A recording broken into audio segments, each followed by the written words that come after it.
Chapter 16 of Great Expectations, by Charles Dickens. With my head full of George Barnwell, I was at first disposed to believe that I must have had some hand in the attack upon my sister, or at all events that as her near relation, popularly known to be under obligations to her, I was a more legitimate object of suspicion than any one else. But when, in the clearer light of next morning, I began to reconsider the matter, and to hear it discussed around me on all sides, I took another view of the case, which was more reasonable. Joe had been at the Three Jolly Bargemen, smoking his pipe from 8:15 o'clock to 10:15. While he was there, my sister had been seen standing at the kitchen door, and had exchanged good night with a farm labourer going home. The man could not be more particular as to the time which he saw her (he got into dense confusion when he tried to be) than it must have been before 9. When Joe went home at 5 minutes before 10, he found her struck down on the floor, and promptly called in assistance. The fire had not then burnt unusually low, nor was the snuff of the candle very long. The candle, however, had been blown out. Nothing had been taken away from any part of the house, neither beyond the blowing out of the candle, which stood on a table between the door and my sister, and was behind her when she stood facing the fire and was struck. Was there any disarrangement of the kitchen, excepting such as she herself had made, in falling and bleeding? But there was one remarkable piece of evidence on the spot. She had been struck with something blunt and heavy on the head and spine. After the blows were dealt, something heavy had been thrown down at her with considerable violence as she lay on her face, and on the ground beside her, when Joe picked her up, was a convict's leg iron, which had been filed asunder.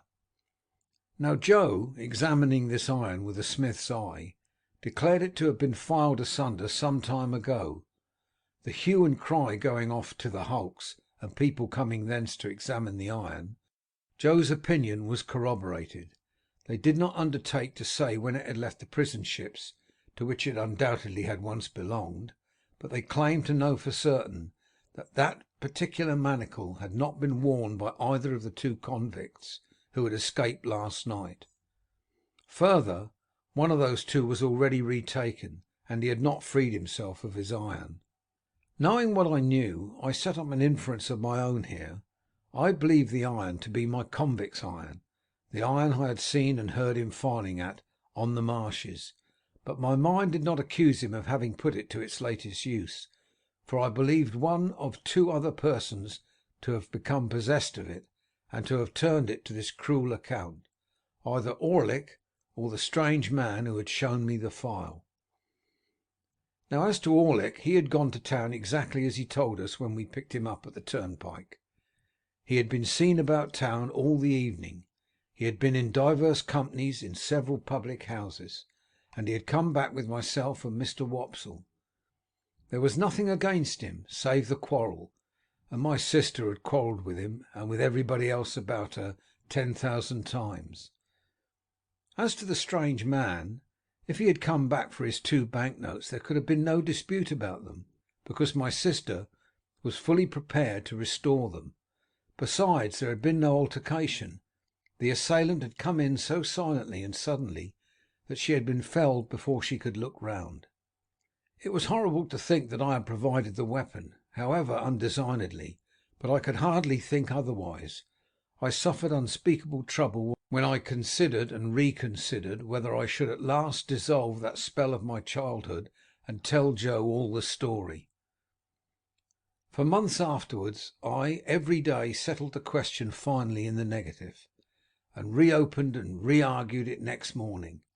The contention came after all to this: the secret was such an old one now, had so grown into me and become a part of myself, that I could not tear it away.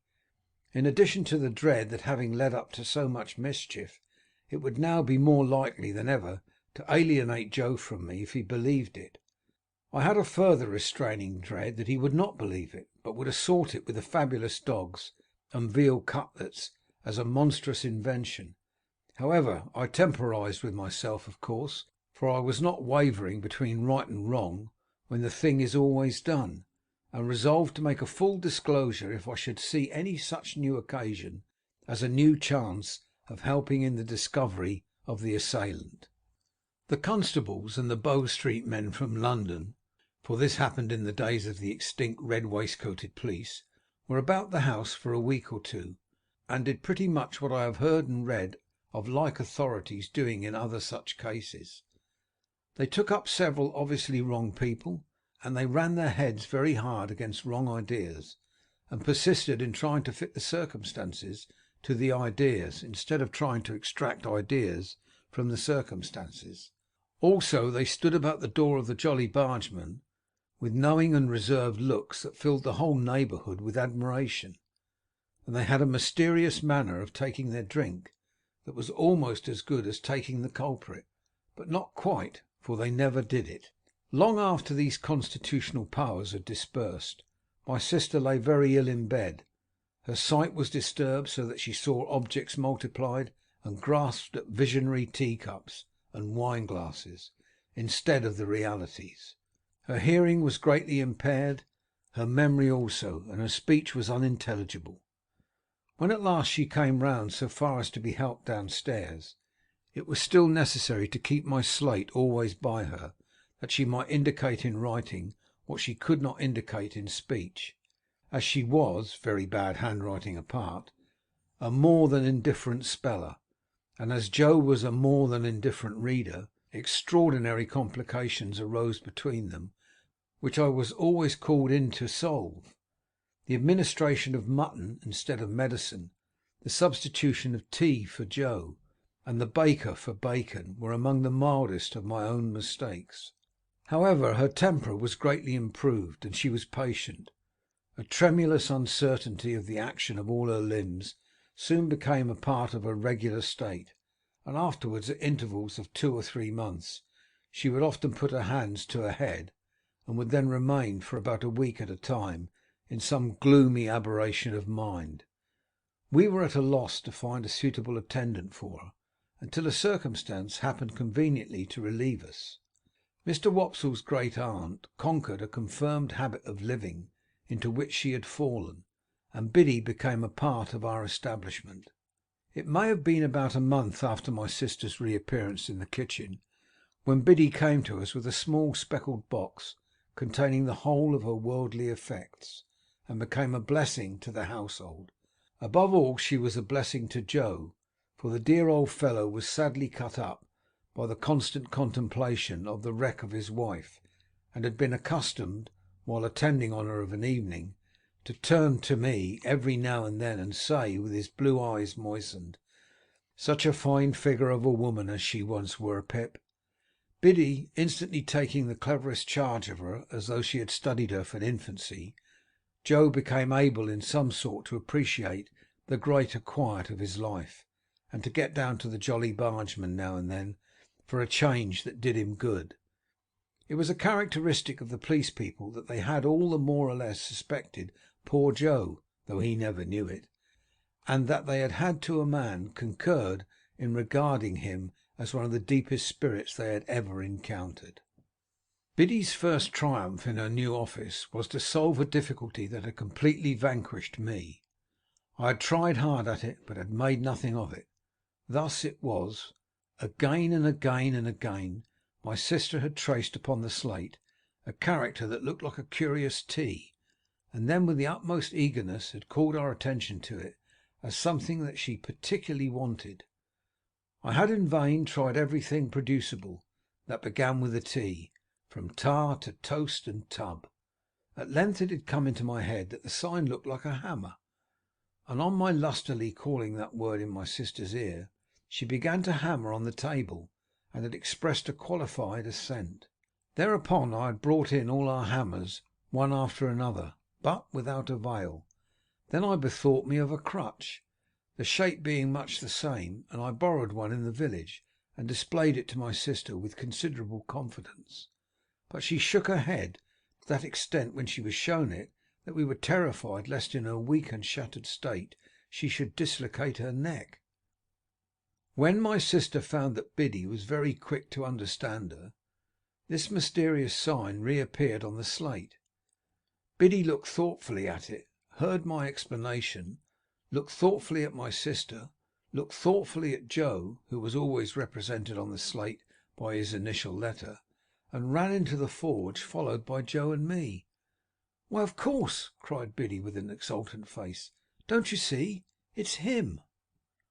Orlick, without a doubt. She had lost his name and could only signify him by his hammer.